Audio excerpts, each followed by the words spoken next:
तुम्हालाही व्यवसाय करायचा आहे का? पण नक्की भांडवल कुठून मिळणार आणि व्यवसाय करायला घेतला तर त्याच्यामध्ये नफा होईल की तोटा होईल? भांडवलाची व्यवस्था कशी होईल? असे एक ना अनेक प्रश्न तुम्हाला जर सतवत असतील, तर हा व्हिडिओ खास तुमच्यासाठी. यासाठीच तुमच्या मदतीला आहे भारत सरकारची मुद्रा योजना.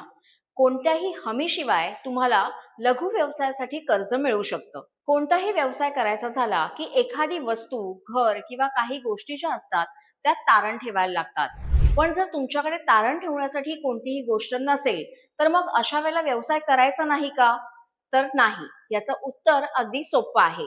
तुम्ही कोणतीही गोष्ट तारण न ठेवता मुद्रा योजनेचा वापर करून कर्ज मिळवू शकता. या योजनेअंतर्गत बँक, MFI आणि NBFC द्वारे तारणमुक्त कर्ज मिळवण्यासाठी तुम्हाला मदत करते.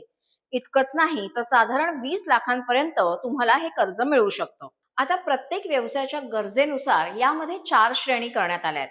या 4 श्रेणी नेमक्या कोणत्या आहेत आणि त्याचा कसा वापर करून घेता येईल हे देखील आपण जाणून घेऊया. सर्वात महत्वाचं म्हणजे RBI नुसार कर्जासाठी दर हा अत्यंत वाजवी आहे. शिशु श्रेणीसाठी साधारणतः 50,000 पर्यंत कर्ज मिळतं. किशोर श्रेणीसाठी 50,000 ते 5 लाखापर्यंत कर्ज मिळू शकतं. तरुण या श्रेणीसाठी 5 लाख ते 10 लाख इतकी मर्यादा आहे. तर तरुण प्लस साठी 10 लाख ते 20 लाख ही नवीन मर्यादा आहे. आता सगळ्यात महत्वाचं म्हणजे कोणत्या लघु उद्योगांसाठी हे कर्ज मिळवता येईल याची लिस्ट देखील आपण पाहूया. CNG टॅक्सी आणि टेम्पो, ब्युटी पार्लर, फळं वा भाजी विक्रेते, कोणत्याही कारागिरांसाठी अथवा दुकानदारांसाठी, मालकी वा भागीदारीमधील कंपनीज, आईस्क्रीम पार्लर, ट्रक वा मशीन ऑपरेटर, लहान सहान मॅन्युफॅक्चरिंग युनिट यांच्यासाठी हे कर्ज मिळू शकतं. दरम्यान हे कर्ज मिळवण्यासाठी कोणत्या अटी लागू होतात हे देखील आपण समजून घेऊया. अर्ज करणारी व्यक्ती ही कोणत्याही बँक वा वित्तीय संस्थेचे थकबाकीदार असता कामा नये आणि त्यांचा सिबिल स्कोअर व्यवस्थित असावा.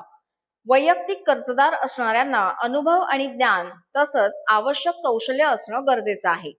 शैक्षणिक पात्रतेची आवश्यकता असेल तर त्याचे मूल्यांकन हा उपक्रम कसा आहे त्यानुसार करण्यात येईल. ही योजना नेमकी काय आहे आणि त्याचा फायदा तुम्ही कशा पद्धतीने करून घेऊ शकता हे तर आपण या माध्यमातून जाणून घेतलं. तुम्हीही तुमच्या मित्र आणि मैत्रिणी ज्या उद्योजक होऊ पाहतायत त्यांना हा व्हिडिओ नक्की शेअर करा आणि आम्हाला अर्थात नवराष्ट्राला लाईक आणि फॉलो करायला विसरू नका.